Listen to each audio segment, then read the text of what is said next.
Years ago, when Chunyi was a kid, Daxang had adopted him because the Fang family did not have a son. He raised Chunyi as an heir, so he wonders why he is aiding Quan Shui now. Chunyi had thought the family would be his sooner or later and Quan Shui would be his as well. Everything had changed ever since Tian had showed up. He thinks that the situation has changed, so he would need to contact his own family. At the Fang family villa, Fang Chunyi is sitting by himself with a drink. A voice asks him why he is contacting them. Fang Chunyi lets the person know that there is no security camera here, so he could come out as there is no reason to hide. A guy comes and sits beside him. He reminds Fang Chunyi that he had said that he would soon become the head of the Fang family, so he asks him how the progress is going. Fang Chunyi tells him that a problem has arisen because he thinks that Fang Daxang may be suspicious of him. He continues to say that Daxang has begun to foster Fang Quan Shui's power, so Chunyi thinks that Daxang wants to hand over the position to her. He says that he even tried to get rid of the people under her a few times but was quite unsuccessful,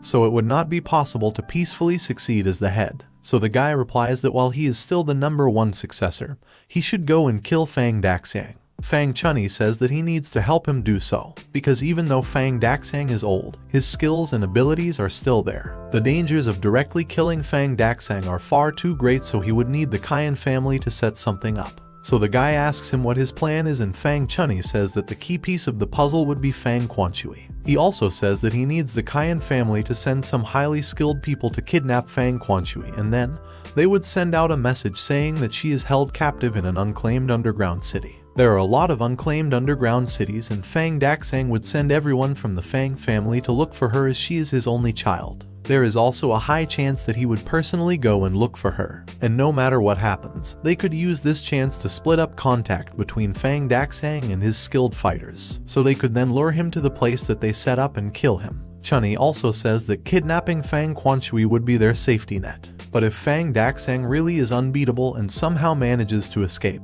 the plan is to just kill Fang Quan Shui. And even if Fang Daxang wanted to change the successor, there would be nobody else to take over, so he would have no choice but to pass the position to him. The guy then says that he would and go inform the master immediately, and that they would execute the plan tonight. Fang Chunyi says that there would be no rush, and if the plan is executed too directly, it would easily cause a mishap between the two families. He then says that he has already thought of who to blame for it. At the Fang family building, a meeting is underway. Fang Daxang says that as everyone already knows, the bidding reports that they submitted were all unsuccessful, and that they were all stolen by the Cayenne family. He then asks if anyone has any other thoughts to discuss regarding this matter. Everyone, including Quan Shui and Chunyi, just look down and keep quiet, without saying a word. The executive director, Fang Huan, yells that there is nothing to discuss as the strategic reports that they submitted were rejected, and it was only because the Cayenne family submitted theirs a few hours before the Fang family could. She then says that it could have been a coincidence the first few times, but it has been like this for the past couple of months, so their internal documents must have been leaked. So, she angrily says that there must be a traitor among them. Fang Daxang says that he thinks so too, and then asks Fang Chunyi what he thinks about all of this. Fang Chunyi says that he also thinks that there is a traitor among them, but what is important is to examine which underground city was stolen by the Cayenne family and figure out a timeline, and that way they could figure out when the traitor appeared and also determine the scope of who the traitor may be.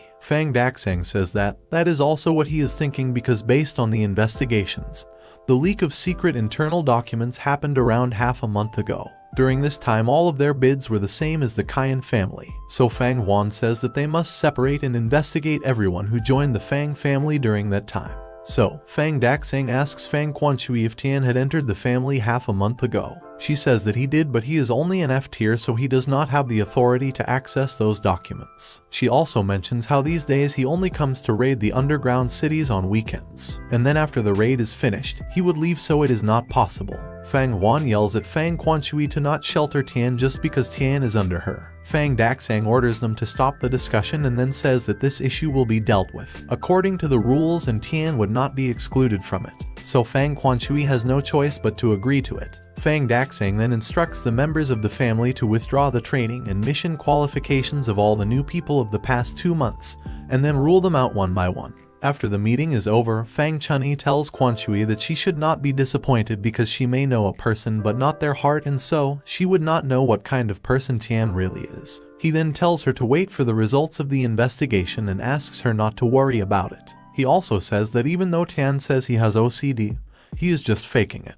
and he is pretending to be cold just to knock her confidence down so that he could approach her. He also says that Tian hangs out with women all the time and his personal life is very messy. Fang Quanshui then says that he must be talking about YY, who is just his childhood best friend. She also says that Ben has already reported that the interactions between Tian and YY are quite refrained. Fang Chunyi says that YY goes to Tian's house and nobody knows what a single man and woman do at home. To this, Fang Quanshui tells Fang Chunyi that not everyone is like him. She says that she knows about the things that go on between him and the female hunters under him. She then advises him to be careful as Fang Daxing could easily handle his personal life matters. After saying this, she walks away. Quanshui goes straight to Tian's house and waits outside his door and nervously thinks that she actually came here. Fang Quanshui knocks on Tian's door and then asks herself what she is doing here. She then tries to tell herself that she just came here to inform him of the company's resolution in person and not to confirm anything. She then hears panting sounds from inside the house, so she puts her ear to the door and wonders what the noise is. After listening to the noises again, Fang Quanshui gets suspicious and thinks that maybe what Fang Chunyi said must be true. So she bangs on the door and asks Tian to open it immediately. But YY is the one that opens the door and Fang Quanshui is surprised to see her. Tian then walks towards the door, shirtless, and asks YY who is at the door. He then notices Fang Quanshui and asks her what she is doing here. Fang Quanshui cannot believe what she is seeing and neither can Ben. She then assumes that Fang Chunyi must be right as Tian has no clothes on right now. YY says that she does not know why they are here but still asks them both to come in. But before Fang Quanshui can even enter, Tian shouts at her to stop and take off her shoes first as they both just did a major cleanup. Fang Quanshui then says that she feels relieved that they both were just cleaning the floors and Tian asks her what she means. After Ben and Fang Quanshui enter, Tian apologizes to them as this is just a single apartment and there are no extra stools, so if they have anything to say to him, they would have to talk while standing.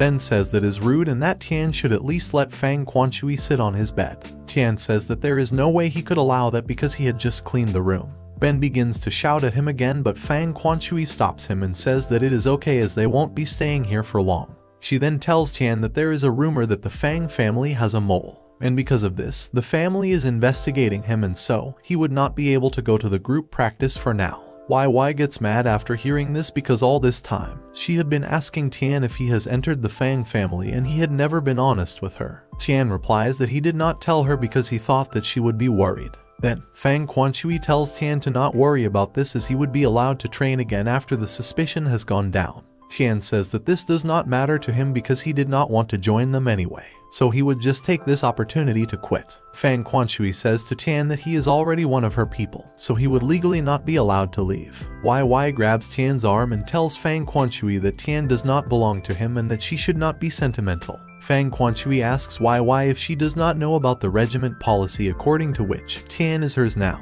Then, YY shouts back at her to let go of him. After Quanshui leaves from the apartment, she thinks about how YY had said that even if she begs Tian, he wouldn't come back. Fang Quanshui angrily tells Ben that YY does not even know that the training group is dependent on relations with people. Ben suddenly stops and says that something is wrong because even if there are no passerbys on the street, there should be undercover guards who are supposed to follow them, but there is no one. He then stands protectively in front of her only for someone to crush him and smack him into the ground. Fang Quanshui runs to Ben to see if he is okay and a voice tells her that she should not get close to him as they don't want to crush her too. She turns around to see who said that, but before she can, she falls unconscious, and a hooded figure catches her. He then tells another hooded person that the mission is complete and asks him to take Fang Quanshui to the unclaimed dungeon. At the Fang family building, Fang Daxing sits in front of his computer when suddenly, the screen begins to glitch. Noticing the distorted display, he wonders if the screen is broken. But suddenly, the face of a masked man pops up on the screen. He lets Fang Daxing know that they have his daughter, Fang Quanshui, with them. He also informs him that he would have to hand over 300 million if he wanted his daughter to be safe. He concludes by saying that he should not try any tricks as they would kill her right away if anything goes wrong. Out of fury, Fang Daxing punches at him through the computer screen. To him, anyone that kidnaps his daughter is seeking death. Meanwhile, the same video clip was synced on every single screen in the Fang family's household. In no time, the news of Fang Quanshui being abducted spread within the Fang family. Several people who are under the Fang family gather at the building. They tell each other that it has been a while since they all got together like this. Soon, Fang Daxing shows up too. He tells them all that since Fang Quanshui has been taken hostage, they must do everything they possibly can to find out who the culprit is and rescue her. The members agree and say that they understand. Fang Daxing then spots Lan Ziyu, who is the elder sister of Lan Zimo, in the crowd. Since she is capable of mind reading, he asks her to try and read their location through the video. She says that she did try it but to no avail. Normally, she would be able to detect the location from any object within the picture. Even if it was just a pinch of sand, she would be able to nail the desert where it lies. But for some reason, she is not able to do that now. Fang Daxing asks her if she means that the background in the video is fake, which means that there is no such place in the universe. Lan Ziyu says that it could also be a place that lies beyond the universe. Upon hearing this, Fang Daxing yells in a booming voice, asking if she could be in a dungeon. He grabs a hold of Lan Ziyu and asks her which dungeon it is and which family commands it.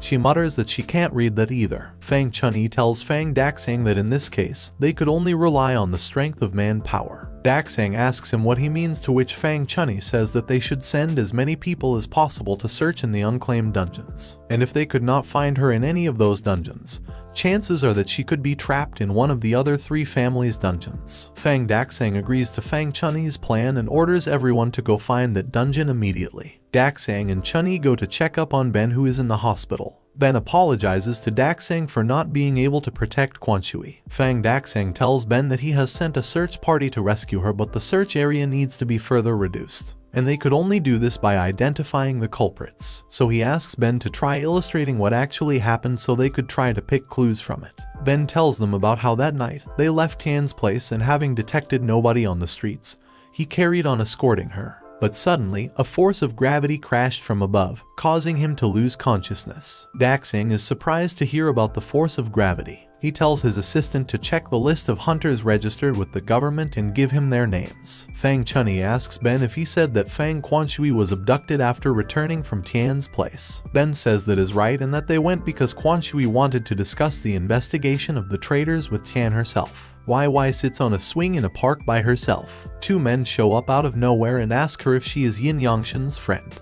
They say to her that they are looking for him, but there is no one at his house, so they ask her if she knows where he is. YY says that she has no idea about that either. The men look at each other and ask her if they could take her with them instead. Fang Quanshui is still tied up and sits surrounded by the group of guys. One of them is frustrated that Fang Daxing has not showed up yet as his feet are freezing. Another guy tells him to bear with it as this will be a huge feat once they succeed. Listening to all this, Fang Quanshui wonders if they are actually aiming for her dad. Tian is at the Arctic permafrost. He then sees Sidhu in front of him and says that he would not even have come if he had known that he would be here too. Sidhu thinks to himself that he would definitely prove his worth this time no matter what. Tian and Sidhu, along with Zhisheng, walk in the snow of the Arctic permafrost when they come across a couple of polar bear beasts. Because Sidhu has already been here before, Zhisheng asks Sidhu how these beasts hold up. Sidhu says that they are merely minions and that the boss is the real deal. Saying this, he throws flames at the polar bear beasts. Fang Quanshui is still in the dungeon. Her captors hear some sounds outside the cave and wonder if there are people out there.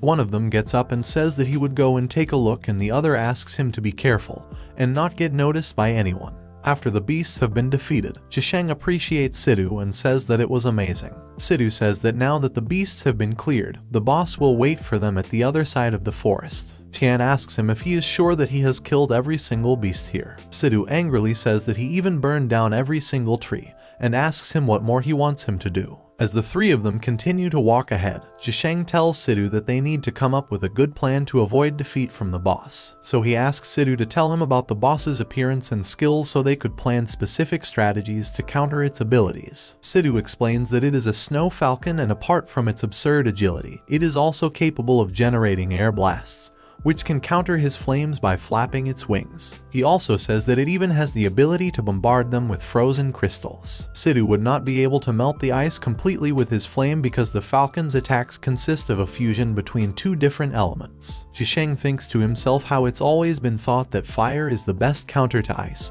but wind could be a good counter as well. So he asks Tian if he is skilled in the wind element. Tian says that sword wind is all that he is capable of, and Zhisheng says that they would manage with that. So Zhisheng huddles with them and explains to them how while Sidhu's flame might be put off by the snow falcon's air blasts, a suitable amount of wind would fuel it further instead. so he tells them both to cooperate with each other. Tian's sword wind would raise the temperature of Sidhu's flame and help to melt the ice crystals. Besides that, the sword wind would be able to counter the air blasts and prevent the flame from being blown back to them. Tian says that is true, as even a campfire can be reignited when it is blown at. So Sidhu agrees to try out and execute this plan. Tian compliments Zhisheng and says that his planning was impressive. Zhisheng says that he might not look like it, but he is actually quite devoted to war histories, so the strategizing could be left to him. Sidhu then tells them to stop bluffing around as the boss is here. Tian gets ready with his sword wind and Sidhu prepares the flames. Zhisheng tells them that since it is their first time cooperating, it would be better to test things out first with some lesser scaled skills. So Tian and Sidhu go ahead and put their skills combo to the test. The winds swirl around the flames, and when it hits the falcon's wing, it succeburns a portion of its wings away. The snow falcon then drops ice crystals on them. However, Sidhu and Tian work together to cause a wind and flame tornado to keep the ice crystals away. In no time, the falcon finds itself caught in the midst of it and the whole thing explodes. Fang Quanchui's abductor watches this explosion from where he is standing. He tells himself that it must be just some random raid team and that they would just leave after they defeat the boss. Tian, Sidhu and Zhisheng leave after the boss has been killed. Tian then senses that something is off and asks them if there is a humanoid beast in the dungeon too. The abductor returns back inside the cave and the others ask him what is going on out there and if Fang Daxang has come. He tells them that it is just a random raid team who have already left. The other guy says that it seems like they can't block people from entering an unclaimed dungeon after all, but it should not be a problem as long as they do not try to mess with them. Fang Quanchui nervously asks them if Daxang is not here yet. Sidhu asks Tian what he means by a humanoid beast because all the beasts in this dungeon are in the form of an animal. So Tian says that it is weird that there are footprints in the snow that look like they belong to a human. So they go to take a closer look at it and Zhisheng says that it is a human footprint, and considering the size of the footprint, it looks to be a male's. They then see that the footprints lead in the opposite direction. So Tian suggests that they should explore a bit more as they can't eliminate the possibility of there being a humanoid beast in this dungeon, and Sidhu also agrees to this. At the Fang family building, the two men have brought YY to Fang Daxang. He immediately asks her to tell him where Tian is since she is his friend. YY says that all along she has been saying that has no idea. The men accuse her of covering up for Tian and say that she is his comrade. They also ask her to tell them where Fang Quanchui is, because she won't say anything. Fang Daxang informs her that they have hunters who could uncover her memories if she is unwilling to tell them anything. He also adds that having her mind read would not be a great experience. YY tries to defend herself by saying that they are all going against the law. Fang Daxang says that he is the law here. He asks her to spill everything that she knows if she wants to get out of here safely. Fang Chunni interrupts them by saying that they have made progress. Fang Daxang immediately asks him to tell him all about it. Fang Chunni says that the intelligence department has discovered clues from the blackmail video. He shows him a speck of snow that can be seen in the video. He also says that there was mist around their mouths as they spoke, which means that the dungeon is freezing cold. Daxang asks how many such dungeons are there and orders for this to be investigated immediately. However, Chunni says that the investigation has already been done and that the Arctic permafrost is the sole possibility amongst the unclaimed dungeons. So, Fang Daxang orders the girl to inform everyone who is out searching to head to the Arctic permafrost as soon as possible, and then tells Chunni that they should leave too and starts to run. When asked what should be done about YY, Daxang tells him that he should watch her carefully and not allow her to escape. The three of them stumble upon the cave that the footprints lead up to. Sidhu says that they should go check out the inside of the cave, but Zhisheng says that they better not rush because if the person was in the dungeon all along, and they did not show up when they were defeating the boss, then they are definitely not here to kill the beasts. So he says to them that they should just wait and see what they are really up to. However, Sidhu and Tian convince him that they should head into the cave, much to Zhisheng's disappointment. Tian notices the jagged, unsymmetrical walls of the cave and says that he hates stalactite caves so much. He also says that nature is a terrible crafter. Upon hearing his voice, the abductors realize that someone is here. Sidhu also screams into the cave, asking if there is anyone in there. They soon hear the muffled noises that Fang Quanchui makes, so the three of them run towards the place of the noise and find Fang Quanchui all tied up. Tian asks her why she is here while the captors watch him quietly while hiding in the shadows. Tian runs up to Quanchui and asks her if she is alright. She shakes her head violently and tries to tell him to not come near her. Tian realizes that she is shaking her head, which means she is asking to stay away. Suddenly, he is unable to move forward and then notices a strange opening in front of him. While Tian is trying to figure out what it is, he senses something behind him. So he lets Sidhu know about it and Sidhu immediately takes care of it. One of the captors says that Tian is quite perceptive, so there is no point of going invisible anymore. While Tian is fighting off one of them, another one appears behind him with a dagger. Shisheng says that they have really gotten themselves into trouble with hidden assassins. Sidhu says that they should go and give Tian a hand and help him. The two assassins surround Tian and try to stab him with the dagger, but Tian keeps dodging them until Sidhu shows up and kicks them both away. He then uses his flame skill to kill them, but they have made themselves invisible once again. Sidhu then notices Tian trying to fight off another assassin with his sword, so he decides to help him, and after asking Tian to watch out, he throws flames at the assassin while Tian ducks. However, the assassin manages to escape in time. Sidhu then says that he would get him and runs after him. Tian pulls him back in time just before he reaches the opening. One of the assassins then mockingly applauds Tian for being so perceptive. He also compliments Sidhu for his skills while using his full name to address him. So Sidhu asks him how he knows his full name. Tian is also confused as he thought his surname was Si. The assassin replies that everyone knows the eldest young master of the Sidhu family. He also says that they were only aiming for the Fang family, but now the Sidhu family's heir has jumped into the trap by himself too. He says that he is gonna capture them too and makes his way towards Sidhu and Tian with daggers in his hands, followed by the other assassins. Sidhu says that they would not be able to kill him even in their dreams.